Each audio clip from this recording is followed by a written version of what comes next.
Nah, alhamdulillah nih Kak Indrinya sudah muncul membersamai kita.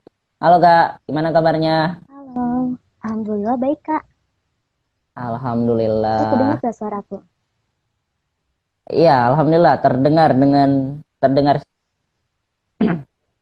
Cuman mungkin agak kecil aja sih. Oh, ada agak kecil, tunggu dulu Kak. Iya.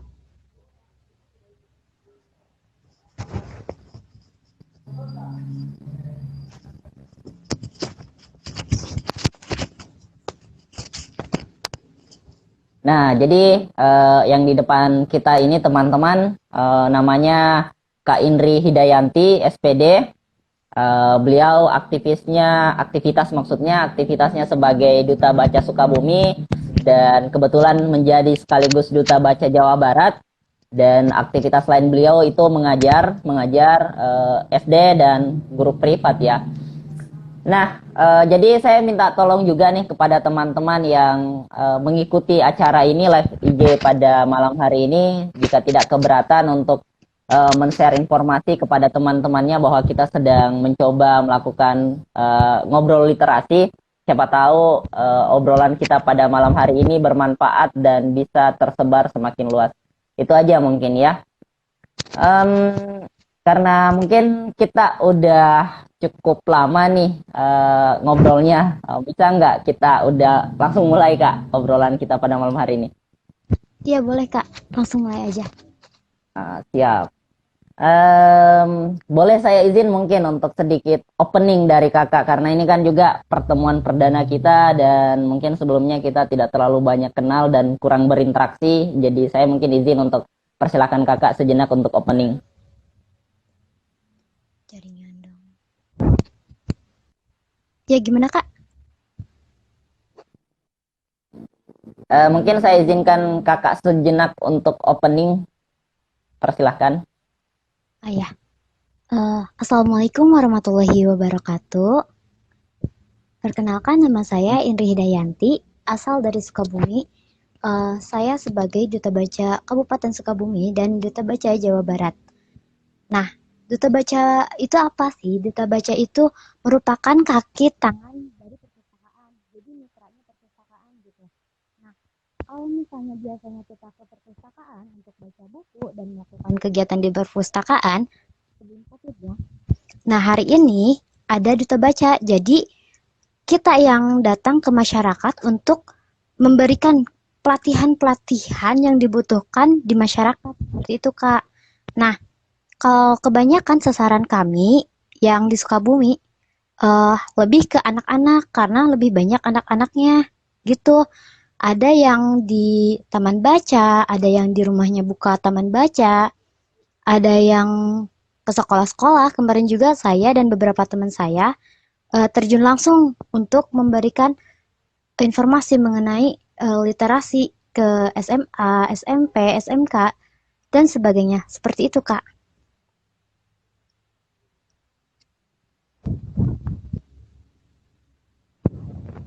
Oh, maaf, gak ada suaranya di saya.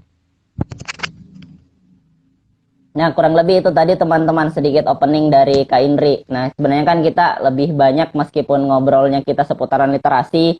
Jadi ketika kita berbicara literasi sebenarnya eh, apa sih pengertiannya itu terus berkembang ya. Selama ini kan mungkin kita hanya beranggapan bahwa literasi itu berkaitan tentang baca, menulis dan sesuatu, tapi beriring berjalannya waktu, literasi itu terus berkembang dan sekarang hampir semua bidang itu sudah berbicara tentang literasi. Jadi ketika kita mencoba memaknai literasi, literasi sebenarnya itu adalah proses belajar. Jadi makanya kita mendengar sekarang literasi keuangan, literasi pendidikan, literasi dan banyak poin literasi lainnya. Cuman ketika kita bercerita tentang literasi, saya pikir itu terlalu luas. Makanya obrolan kita coba persempit dan pembahasan kita lebih mengarah kepada bacaan, membaca lebih tepatnya, membaca. Jadi kurang lebih gitu teman-teman. Nah tapi kan tadi sudah ada sedikit diceritakan nggak tentang apa duta baca itu. Nah mungkin bisa nggak diberikan gambaran peran duta baca khususnya wilayah Sukabumi, daerah Sukabumi, Kabupaten Sukabumi ya, yang lebih detail. Jadi, kami itu sebisa mungkin mengajak anak-anak teman-teman kita dan masyarakat sekitar kita untuk mau memanfaatkan buku. Jadi membaca itu nggak hanya membaca, tapi buku yang telah kita baca itu dapat kita praktekkan dalam kehidupan sehari-hari seperti itu, Kak.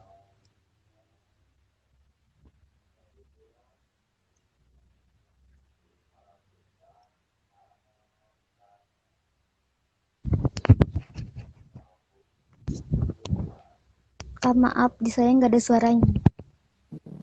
Nah, menarik ya jawabannya, dan sepertinya itu selaras ya dengan tagline-nya IM, baca, diskusi, dan implementasi. Ketika kita berbicara baca di sini kan kita mencoba melihat realitas ya, realitas yang terjadi. Jadi baca itu tidak selamanya berbicara tentang tulisan, kita juga berbicara tentang membaca realitas, membaca keadaan sekitar dan lain sebagainya. Lalu dari apa yang kita baca itu kita coba diskusikan, dan dari hasil poin diskusi itu kita coba implementasikan. Jangan sampai kita menghabiskan banyak waktu untuk diskusi, baca diskusi, tapi poin implementasinya tidak maksimal. Nah, makanya kita berharap juga tuh poin tagline dari IM. Sebenarnya bukan tagline sih lebih tepatnya, tapi itu merupakan filosofi gerakan kita, baca, diskusi, dan implementasi.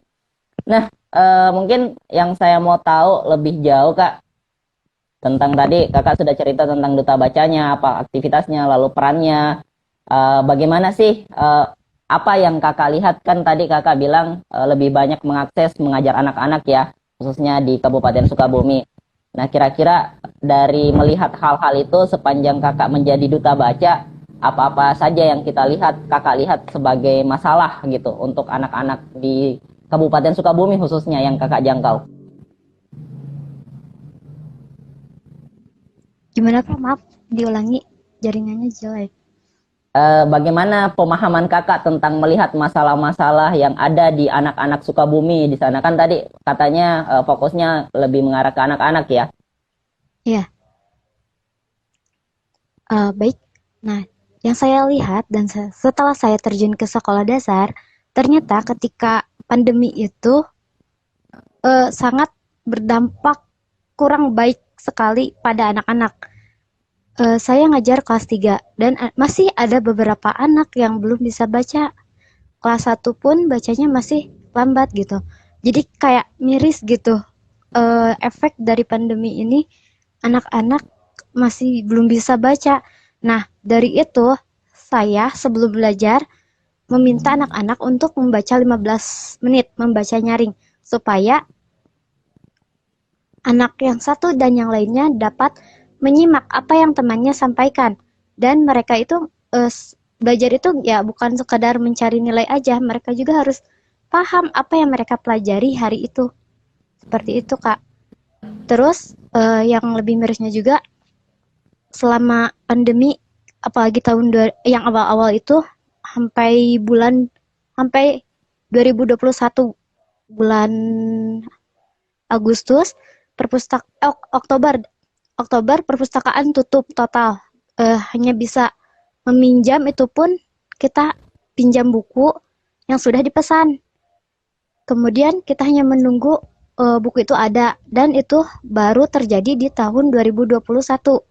Di sana kayak kita yang Indri rasakan, yang skripsi susah mencari buku, meskipun ada perpustakaan elektronik, tapi bukunya itu sangat terbatas, jadi banyak antriannya. Kalau misalnya kita datang langsung ke perpustakaan kan enak, lebih pas gitu buku yang akan kita cari apa. Seperti itu. Banyak sih hal yang menyedihkan yang terjadi selama pandemi itu.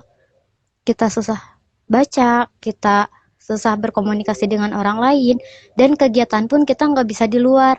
Yang awalnya Indri pengen sama teman-teman ngelapak bareng di alun-alun, tapi karena pandemi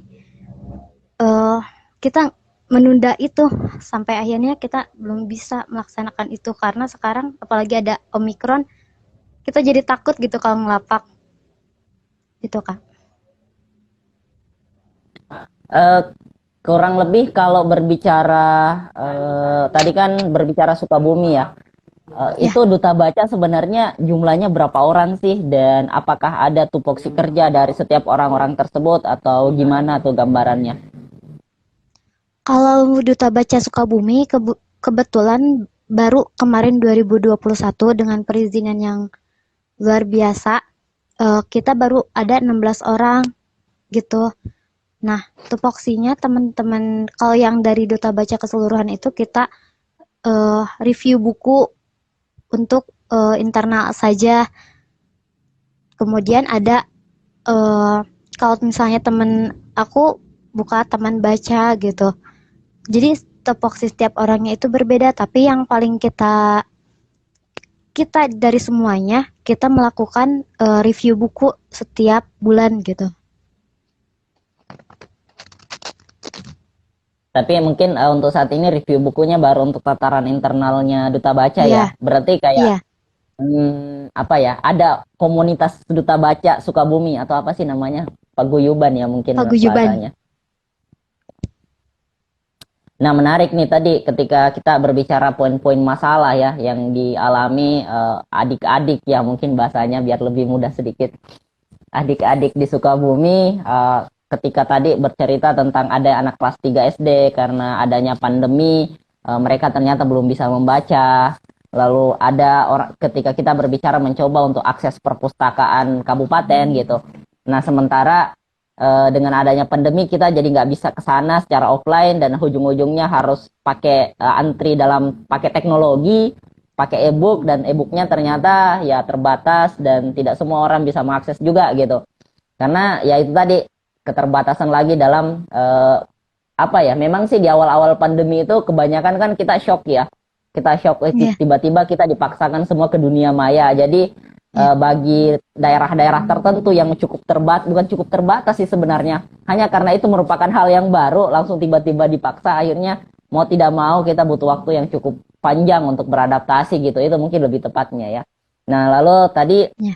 bercerita tentang aktivitas teman-teman Duta Baca yang kurang lebih 16 orang untuk Kabupaten Sukabumi. Nah, mungkin pertanyaan berikutnya Kak tentang apa ya? Kan tadi kita berbicara masalah ya, Iya, masalah. iya. Lalu untuk saat ini sepanjang ada Duta Baca, kalau saya nggak salah dengar tadi mulai dari 2021 eh, upaya-upaya ada nggak sih upayanya untuk memaksimalkan kemirisan-kemirisan yang tadi kita cerita, terutama untuk anak-anak yang masih belum bisa baca gitu, atau bagaimana memotivasi mereka dalam membaca gitu. Itu mungkin Kak.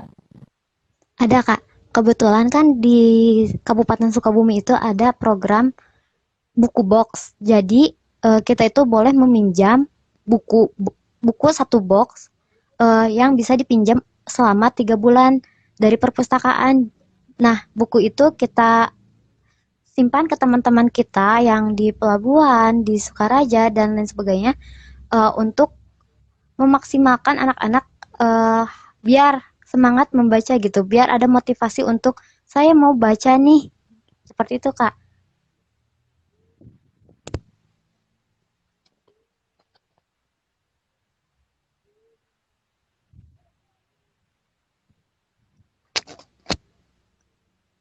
Kak, maaf gak ada Kenapa suaranya. sebelumnya saya bertanya tentang hal-hal seperti itu? Karena sebelumnya saya juga mikir sih, sebenarnya apa sih kayak gimana sih itu Duta Baca, apa sih kerjaannya dan lain sebagainya. Karena kan karena keterbatasan saya juga ya dalam mengakses Iya, informasi dan memang saya juga nggak terlalu kipu-kipu amat gitu tentang Duta Baca. Hanya semenjak kita mencoba bergerak dalam dunia literasi, jadi sejak Inspirasi Malam itu kurang lebih pada saat hal yang sama. Kalau nggak salah ingat informasi tentang COVID-19 itu kan kurang lebih 2019 akhir lah. Nah, dan itu mulai masuk di Makassar dan kita di lockdown itu kurang lebih di 2020 Maret kemarin. iya Nah, Maret. karena ada momen itu membuat kita ngapain nih di rumah aja, bahkan banyak di antara kita yang kuliah kan karena kuliah mau tidak mau harus pulang kampung dan lain sebagainya.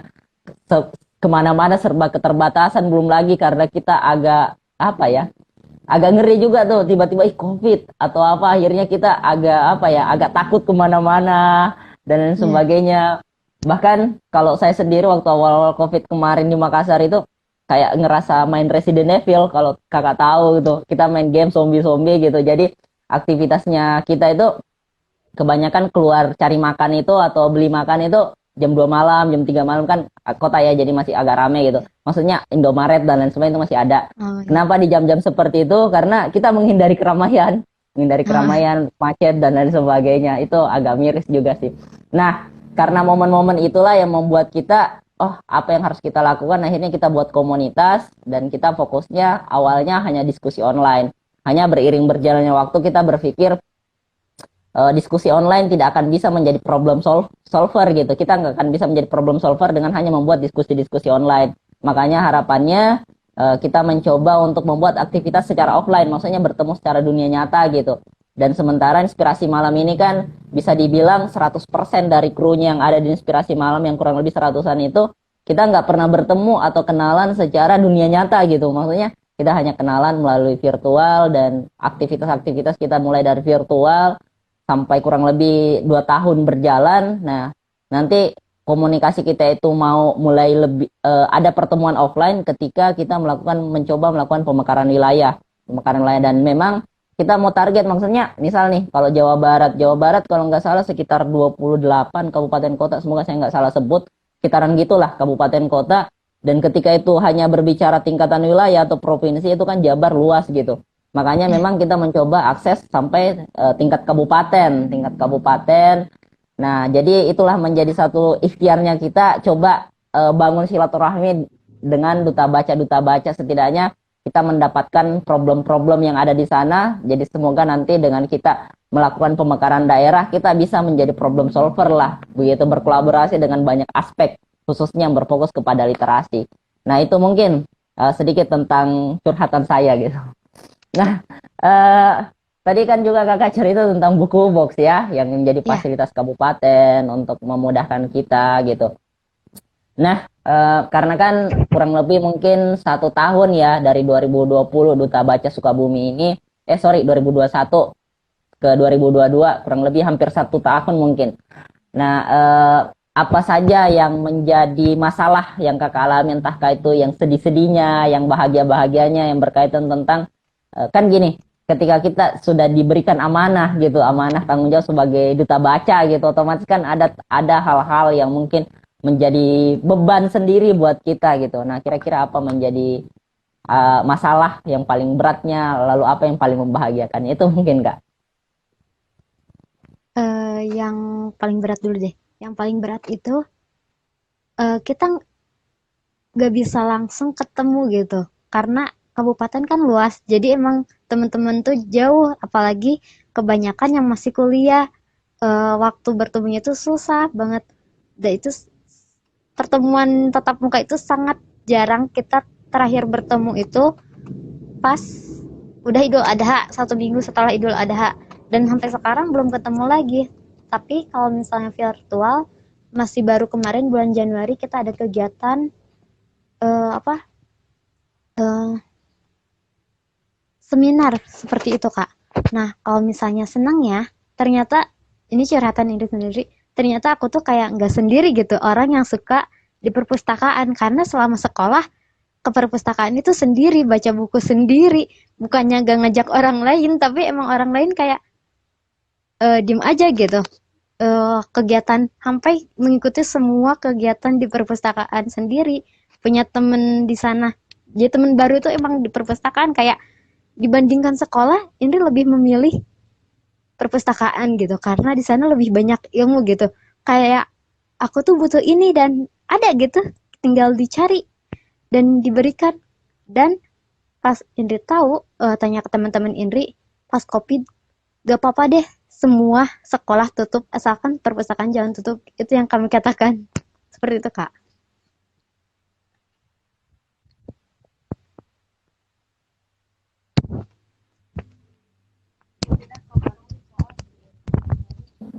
Nah, menarik ya ketika kita berbicara poin membaca ya, membaca apalagi membacanya dalam konteks buku gitu. Karena sebenarnya kan karena petualangan kita yang sempit, jadi setidaknya petualangan kita itu bisa diperluas dengan mengakses buku-buku tertentu gitu. Bahkan sekarang ketika kita berbicara Google Maps aja gitu, ini bukan nggak bicara buku gitu, kita bicara Google Maps, kita nggak pernah ke negara A, tapi kita bisa lihat minimal gambar-gambarnya gitu. Ya. Nah, jadi kan sebenarnya ketika kita berbicara proses membaca ya, ini berdasarkan hasil kajian-kajiannya kita di Inspirasi Malam. Ketika kita berbicara membaca, terkadang kan kita butuh pengetahuan-pengetahuan baru gitu, pengetahuan-pengetahuan baru, dan dengan membaca itulah kita mendapatkan pengetahuan tersebut. Tapi sebenarnya pengetahuan itu terkadang lebih mudah didapat ketika kita berpetualang gitu. Maksudnya berpetualang di sini misalnya mungkin kita ke kabupaten lain, melihat museumnya, melihat perpustakaannya dan lain sebagainya. Setidaknya petualangan kita di kabupaten tersebut atau melihat budaya-budaya di sana itu sebenarnya lebih baik dari membaca 2 atau 3 buku bahkan yang tebal gitu. Karena salah satu sebenarnya yang membuat kita lambat dalam membaca adalah menghayalnya. Terkadang kan kita baca buku gitu. Ketika kita baca buku dan buku itu nggak sampai, kita tidak bisa imajinasikan, terkadang itu lama dalam satu halaman kita baru coba imajinasikan, dan terkadang kalau kita lama mengimajinasikan kita jadi ngantuk, jadinya akhir tidur gitu.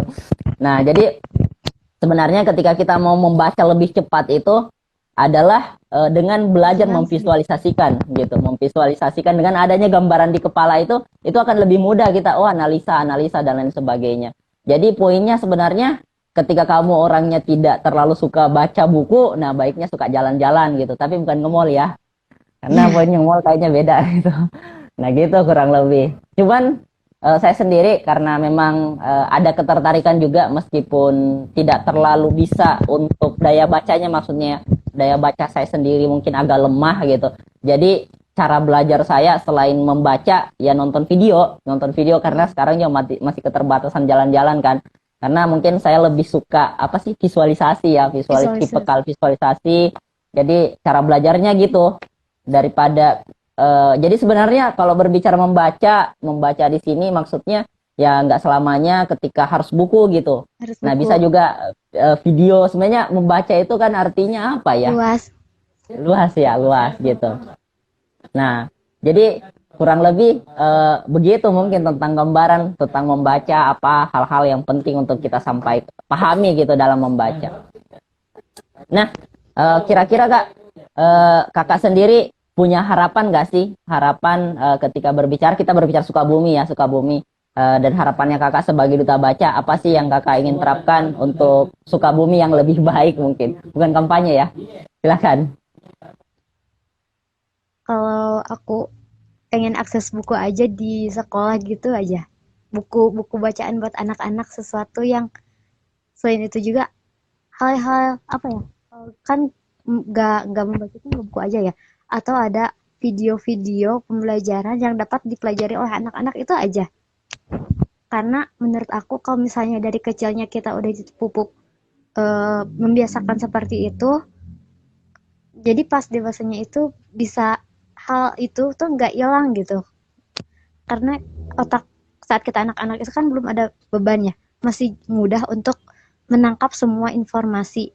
Nah aku tuh ingin dari kecil gitu anak-anak belajar seperti itu, hal-hal positif, daripada kebanyakan anak-anak sekarang kan sukanya main game gitu. Apa ya tadi Kakak kan banyak bercerita gitu tentang harapan-harapannya bagaimana mengakses pengetahuan khususnya dalam bentuk video dan buku-buku untuk anak-anak sekolah gitu. Nah, jadi kan memang kita selalu berbicara bahwasanya semakin banyak buku yang kita baca maka semakin luas pandangan kita terhadap dunia, dan memang kan apa-apa yang kita lakukan, ada kutipan menarik dari Lao Tzu gitu. Hati-hati dengan apa yang kamu pikirkan, karena yang kamu pikirkan itu akan menjadi kata-kata. Hati-hati dengan apa yang kamu katakan, karena yang kamu katakan itu akan menjadi tindakan. Hati-hati dengan apa yang kamu tindaki, lakukan gitu maksudnya, karena itu akan menjadi kebiasaan atau habits gitu. Hati-hati dengan habitsmu, karena itu akan menjadi nasib. Nah, ini kutipan yang menarik. Lalu ketika kita berbicara pikiran tersebut, maka sebenarnya pikiran itu berbicara circle kita, lingkungan kita. Pikiran kita terbentuk dari lingkungan, entah lingkungan keluarga, lingkungan pertemanan, dan apa yang kita baca dan lain sebagainya. Dan ini menarik menurut saya. Nah mungkin sebelum kita akhiri obrolan kita pada malam hari ini Kak, mungkin izin untuk Kakak untuk closing statement gitu, apa yang ingin disampaikan untuk saya, atau untuk orang yang menonton kita pada malam hari ini. Silakan. Aku cuma nitip, Allah tidak akan memberikan apa yang kamu inginkan, tapi Allah akan memberikan apa yang kamu butuhkan untuk mencapai apa yang kamu inginkan. Gitu Kak. menarik ya teman-teman. Jadi katanya Allah tidak akan memberikan katanya apa yang kita inginkan, tapi Allah akan memberikan apa yang kamu butuhkan gitu. Jadi ini menurut saya cukup keren lah untuk jadi caption dan dibuat story gitu. Nah, jadi saya ucapkan terima kasih banyak nih sama Kak Indri yang udah mau luangin waktunya ngobrol sama kita di sini meskipun ini pertemuan pertama dan kita baru coba kenal pertama kali dan alhamdulillahnya Kak Indrinya welcome untuk ngobrol sama kita. Saya ucapin terima kasih banyak lagi ya Kak telah meluangkan waktu. Kasih kembali, Kak. Saya pikir cukup ya Kak obrolan kita pada malam hari ini. Terima kasih banyak.